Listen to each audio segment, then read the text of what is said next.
जय गुरुदेव। प्रेमी भाई बहनों, आज मन के बारे में समझते हैं। हर एक संत मत पे चलने वाला इंसान ये चाहता है कि ये मन हमारे कब्जे में आ जाए, हमारे कंट्रोल में आ जाए।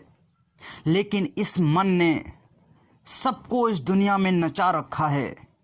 कहा गया है कि मन की तरंगे मार लो तो बस हो गया भजन, आदत बुरी सुधार लो बस हो गया भजन।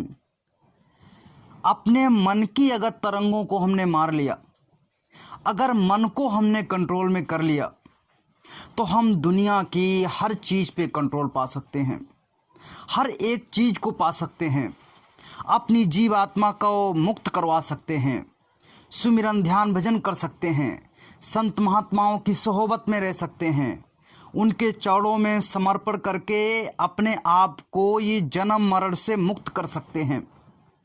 लेकिन हम फंस गए। कहाँ पर फंस गए? हम लोग जो है इस मन के जाल में फंस गए। मन ने हमको पटक दिया है। मन को मनमानी करने से कैसे रोका जाए, इस बारे में जानने के लिए हर एक संत मत पे चलने वाला खोजता रहता है, ढूंढता रहता है कि कहाँ पर मिल जाए कि मन को कैसे कंट्रोल में किया जाए। तो आज जानते हैं मन के बारे में। किसी व्यक्ति को हराने से पहले, किसी व्यक्ति को बस में करने से पहले हमें उसकी कमजोरियों को समझना पड़ेगा। और मन की कमजोरियां क्या हैं?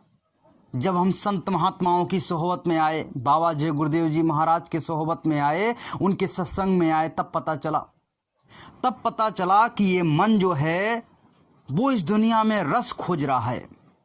हर जगह पे, जहाँ कहीं भी जाए, काम में, क्रोध में, लोभ में, मोह में, अहंकार में, शब्द में, स्पर्श में, रूप में, रस में, गंध में, हर जगह पे क्या खोजता है? रस खोजता है।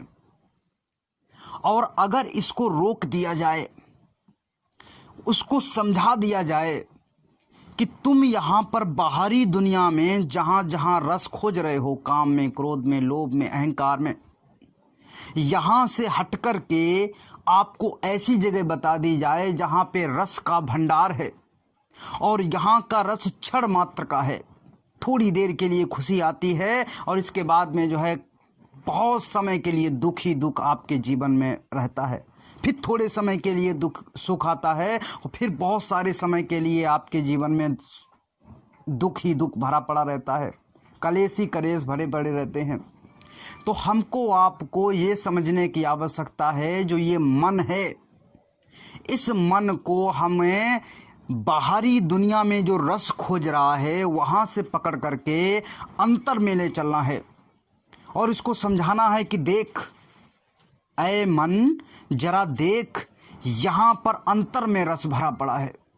अंतर में दोनों आंखें बंद, दोनों कान बंद, जब ऊपर में ये जीव आत्मा चलती है, महात्माओं ने कहा है ऊपर से वहाँ से अमृत टप टप टप टपक रहा है और वो अमृत जैसे जैसे टप टप टप टपक रहा, उसको जैसे ही ये जीव आत्मा ग्रहण करती है, उसको जैसे ही पाती है, एकदम से इसके अंदर में वो शक्तियाँ उत्पन्न हो जाती हैं, वो जागृति उत्पन्न हो जाती है। ये मन समझ लेता है कि ये दुनिया में जो हम रस खोज रहे थे, असली रस यहाँ पे था और ये परमानेंटली रस है। ओशो ने भी इसके बारे में कहा है, जो योगी होते हैं वो क्या करते हैं, वो जब अंतर में चलते हैं तो एक युगल जो संभोग करता है, उस वक्त क्षण मात्र के लिए जिस आनंद की वो जो है कल्पना करता है और जिस आनंद को प्राप्त करता है, उस आनंद को एक योगी हर पल हर क्षण 24 घंटे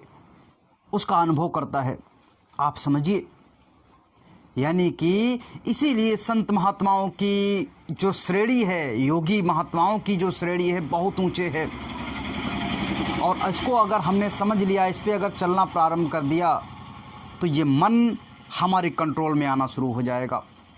मन को एक बार में नहीं समझाया जा सकता है। जैसे कोई आपकी आदत पड़ी हुई है बहुत दिनों से, उसको एक बार में कंट्रोल में नहीं किया जा सकता। इसी प्रकार से इस मन को भी धीरे धीरे धीरे धीरे समझाना है कि देख अंदर चल। रोज़ रोज़ आप डेली डेली प्रैक्टिस करोगे, महीने 2 महीने 6 महीने 1 साल 2 साल में ये धीरे धीरे आपकी बात मानने लगेगा और अंतर में चलने लगेगा। और इसको जब असली रस मिलने लगेगा तो फिर ये आपको खींच करके ले जाएगा कि वहाँ चलो, सुमिरन करो, ध्यान करो, भजन करो, सत्संग में चलो, महात्माओं के दर्शन करते हैं। ये अपने आप आपको खींच करके ले जाएगा। तो मन की कमजोरी को देख करके उस पे हमें जो है उसको रोक लगानी है और उसको बताना है। वहीं पे हमें वार करना है जहाँ पर मन की कमजोरी है। हमें सफलता मिल जाएगी और हम इस मन को कंट्रोल में कर पाएंगे। प्रेमी भाई बहनों, मन को केवल एकाग्र करने में एक ही केवल तरीका काम आ सकता है जो संत महात्माओं ने बताया कि इसकी कमजोरी को ढूंढ करके और इसको बताओ, अंदर में ले चलो। तो ये जानकारी आपको कैसी लगी कमेंट करके बताइएगा। वीडियो को लाइक कर दीजिए, चैनल को सब्सक्राइब कर दीजिए और हमारे साथ में जुड़े रहिए। जय गुरुदेव।